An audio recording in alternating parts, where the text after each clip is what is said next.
दुनिया में सबसे ज्यादा हादसे भारत में होते हैं। यह ऐसा रिकॉर्ड है जो भारत के माथे पर किसी कलंक से कम नहीं।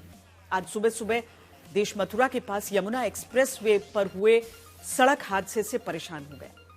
मथुरा में कोहरे की वजह से एक्सप्रेसवे पर 8 बसें और 3 गाड़ियां आपस में टकरा गईं, जिससे 13 लोग जिंदा जलकर मर गए। यमुना एक्सप्रेसवे पर अचानक क्यों मचा मौत का तांडव? हुए थे तब बस आगे लड़ गई। क्या ओवर स्पीड की वजह से मथुरा में कोहराम मच गया? 4 बजे करीब में हुआ है। पहले ट्रेवलर गाड़ी हुई, उसके पीछे स्विफ्ट लड़ी है। स्विफ्ट के पीछे बस वाला जो आया तो बस वाले ने अचानक ब्रेक मार के पूरी गाड़ी रोड पे लंबी हो गई। मथुरा का थाना बलदेव, जिसमें आने वाले यमुना एक्सप्रेसवे पर घना कोहरा जानलेवा साबित हुआ। लो विजिबिलिटी होने से यहाँ बड़ा हादसा हुआ। यहाँ पे जो लोग मौजूद थे वो बता रहे थे करीब 3 बज के 40 मिनट के आसपास आग लगी है यहाँ पे, और मैं यहाँ पे आया हूँ 4:05 या 7 मिनट पे। तो पीछे बहुत ज़्यादा जाम लगा हुआ था। मैंने अपनी गाड़ी वहीं पार्क करके, और जब मैं यहाँ पे भगते हुए आया और आके देखा तो बहुत आग लगी हुई थी, और उस टाइम पे यहाँ पे फायर ब्रिगेड नहीं पहुँची हुई थी। मतलब करीब आधे घंटे में फायर ब्रिगेड नहीं पहुँची थी यहाँ पे। यमुना एक्सप्रेसवे पर यह हादसा माइलस्टोन 127 पर हुआ, जब अचानक स्लीपर बस के आगे धुंध आ गई। इस वजह से ड्राइवर ने ब्रेक मारकर रफ्तार धीमी की, जिससे पीछे आ रही 6 बस और 4 गाड़ियां आपस में भिड़ गईं। इस टक्कर से एसी बस में आग लग गई। लोगों को भागने का मौका तक नहीं मिला। ये मथुरा में सुबह 4 बजे के आसपास हुए हादसे की तस्वीर है, जिसमें गाड़ियों में आग लगने के बाद धमाके भी सुने गए। अचानक गाड़ियों में आग लगने से चीख पुकार मच गई। कई यात्रियों ने बसों से कूदकर अपनी जान बचाई, लेकिन कई यात्रियों की आग की चपेट में आने से दुखद मौत हो गई। रास्ते में अंधेरा बहुत छाया हुआ था, दिखाई नहीं दिया। गाड़ी जोर से आवाज की, हम लोग सब हकबका गए। गेट खोलकर जैसे निकले, पीछे से धाड़ धाड़ सब बसें सब लड़ रही थी जोर से। आ रहे थे, हैदरगढ़ से बैठे थे, तो हमारी बस जो थी वो भी लड़ गई है। आगे से पूरा शो खत्म हो गया था, पीछे वाले गेट से हम लोग निकल पाए हैं। एक्सीडेंट भयंकर था, आग बहुत तेज दौड़ चुकी थी, 3 गाड़ियों में आग लग चुकी थी। जब मैं आया तो उसमें 4-5 लोग फंसे थे।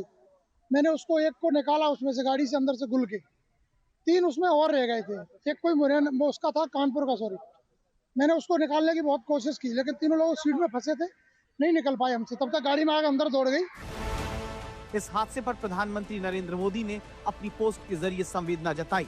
लिखा कि उत्तर प्रदेश के मथुरा में यमुना एक्सप्रेसवे पर हुई दुर्घटना में हुई जान माल की हानि अत्यंत पीड़ादायक है। मेरी संवेदनाएं उन सभी के साथ हैं जिन्होंने अपने प्रियजनों को खोया है। मैं घायलों के शीघ्र स्वस्थ होने की प्रार्थना करता हूँ। केंद्र सरकार की तरफ से मरने वालों के परिवारों को 2 लाख रुपए, घायलों को 50,000 रुपए की मुआवजे का ऐलान किया गया। मुख्यमंत्री योगी आदित्यनाथ ने भी इस हादसे पर दुख जताया। जो बस में बैठे लोग थे या अन्य वाहन चालक या पार कर रहे व्यक्ति थे, उनसे भी पूछताछ में ये बात आई कि वहाँ बहुत घना कोहरा होने के चलते ये दुर्घटना हुई। यद्यपि यह विवेचना का विषय है और उसमें विस्तृत रूप से इस पे विश्लेषण किया जाएगा। दिल्ली जा रहे थे और रास्ते में 3:30 बजे अंधेरा इतना छाया हुआ था, कोहरे से दिख नहीं रहा था। गाड़ी हमारी लड़ी, आगे 4-5 गाड़ियां और लड़ी थी। हम लोग सुरक्षित गाड़ी से बाहर निकले, 5 लोग बाहर निकल कर, तब तक और गाड़ी सब लड़ रही थी, जोर से आवाज आ रही थी। तो हम लोग पीछे से भागे कि डिवाइडर क्रॉस कर जाएं। जैसे डिवाइडर क्रॉस कर रहे थे, हम बस आ गई तेज से आई बस, और जो खत्म हुए अखिलेंद्र प्रताप जी, वो उसकी चपेट में आ गए। हम टिकवा गए उस तरफ डिवाइडर पे, वो ऑन द स्पॉट। कितनी गाड़ियां टकराई? गाड़ियां कुल शायद 30-35 गाड़ी टकराई। टक्कर कितनी ज्यादा तेज थी कि गाड़ियां एक दूसरे में जा घुसी। यह हादसे का शिकार हुई बस देखिए किस तरह टूट गई है। बस में 2-3-4 बसें टकरा गई आपस में, फिर उनमें आग लग गई है। कितने लोग घायल होंगे? हमें तो लग रहा है 5-6 लोग तो जिंदा जल गए। जिंदा जले। तेज रफ्तार की वजह से हुए इस हादसे के बाद प्रशासन घने कोहरे में ओवर स्पीडिंग रोकने के लिए सख्ती कर रहा है कि वाहनों की स्पीड कम की जाए। जो ओवरटेकिंग करते हैं एक दूसरे को आगे पीछे करने की होड़ लगाते हैं, उस पर भी रोक लगाई जाए। कन्वाय बना करके वाहनों को पास कराया जाए जब तक कि मौसम प्रतिकूल है। इस हादसे में सबसे अफसोसजनक बात प्रशासन का रवैया बताया गया, जिसने सर्दियों के घने कोहरे में हर साल होने वाले हादसों से भी कुछ नहीं सीखा और इस तरह के एहतियाती कदम उठाने की याद उसे इतने बड़े हादसे के बाद अब आई है।